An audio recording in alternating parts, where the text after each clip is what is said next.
Lauren Boebert started the day of the midterms really excited about the prospects, not just for her, but for all Republicans, tweeting, "The red wave has begun. Congratulations to Congresswoman real Anna Paulina. America First is winning." And then she went quiet for like a solid day. And it's not difficult to figure out why. She was actually down in the count up until very recently, right before we went live. She finally took the lead, and you can see, I don't know if we have the updated numbers. I don't think we do. If we don't, she is now at 50.06%. Oh, look at the graphics team. Thank you for that, guys. 157,743 votes to Adam Frisch's 157,357 votes. That is less than 400 votes. There are just a couple of percentage points left to come in, and it is possible that her lead will grow. It's possible it could be flipped. There's more room now to potentially flip it than there was for her to take the lead just a little bit ago. Okay, she might be up by slightly more than 400 now. In any event, it is very close, reminding us that every vote does count. And bear in mind, this is a race that most people did not think would be competitive. I thought that Adam Frisch would come within maybe 6 points, maybe 7 points, but definitely not a fraction of 1 point. Adrienne, what do you think about the possibility that she could end up losing?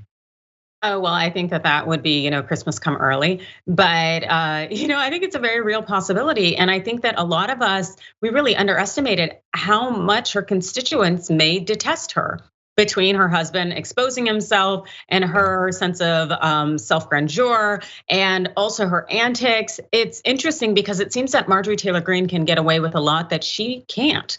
And it may be aspects of geography, but either way, I am very much enjoying this check on her ego because the thing is, she's not good for Congress or the United States. Yeah, I think, look, it's definitely like Marjorie Greene's in a much redder district. I considered this to be a pretty red district, but apparently it was. Lauren Boebert's apparently not a strong enough candidate. And imagine, what if the Democrats had put a little bit more money in it? But hindsight is 2020. In any event, it's looking like we're likely, but not guaranteed, to get a recount. In Colorado, state statute requires a recount, quote, if the difference between the highest number of votes cast in that election context and the next highest number of votes cast is less than or equal to 1/2% of the highest vote cast. So that is certainly possible. I know everybody's refreshing it. I was waiting like all night, like, can they not just count like 10 votes? Even Lauren Boebert, who I don't think is particularly good on social media, she tweeted out this. This is when she finally broke her silence. Come on, do something.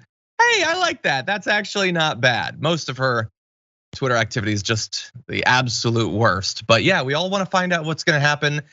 Maybe we'll know by the end of today, but there will almost certainly be a recount. So let's not get too ahead of ourselves. In fact, Adam Frisch is advising his supporters, saying we need every vote. Ensure your ballot has been counted. If you've received a ballot rejection letter from your county clerk, you can fix it via text. Text Colorado to the Secretary of State at 28683 and follow prompts to fix any errors. Your rejection letter has the info you'll need. And that's the sort of thing that in most elections wouldn't matter, but this could come down to just a couple of votes. So if you're living in that area and this affects you, you should definitely reach out to people. That would be my advice. Absolutely. And I do hope that maybe there's some ballots that they're still working on, definitely the ones that maybe are on their way. But I really hope that the GOP isn't engaged in the antics that we know them to be engaged in, because as we saw when they were saying there was so much election and voter fraud, that it was really only Republicans engaged in this behavior. And so I'm just praying that they're not behind closed doors engaged in anything. Yeah. I want this to be over ASAP. We'll see, we'll see. I've been pleasantly surprised by how little like big claims of elections being stolen we've seen so far. Not to say that none of them are claiming it, and Trump very much is saying that Nevada and Arizona are experiencing fraud or whatever. But for the most part, I'm not seeing a lot of it, so that's good.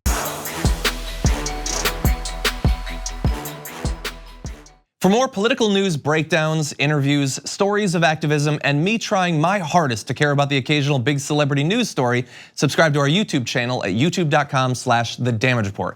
And you can ring the bell wherever it is so you don't miss anything.